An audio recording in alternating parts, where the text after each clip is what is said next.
link his Denver and Rio Grande, Missouri Pacific, and other properties into a coast-to-coast line. The $75 million for the building of the WP was financed by the Denver and Rio Grande. This debt and other factors weakened both railroads. Gould's holdings unraveled over the years, and by 1926, Arthur James added the control of the Western Pacific to his list of other railroads, which included the Great Northern.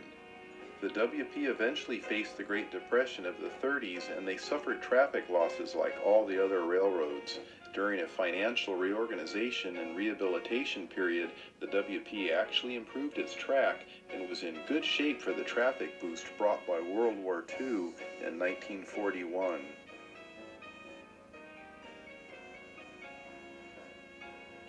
The WP's early steam locomotives had become too small for the workload by the end of World War I, and they began buying larger locomotives.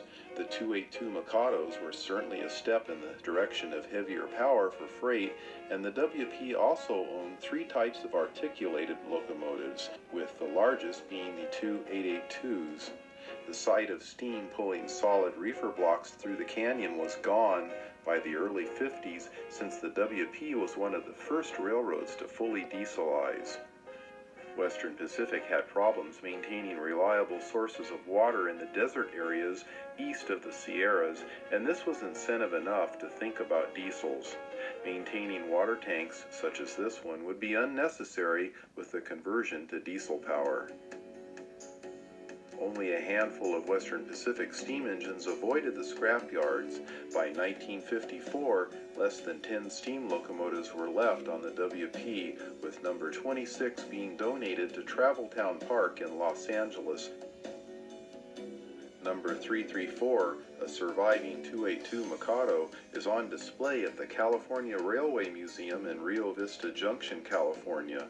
The number 94 is also stored there and is possibly Western Pacific's most important locomotive, since it brought the first passenger train through the completed line from Salt Lake City to Oakland, California in August 22, 1910.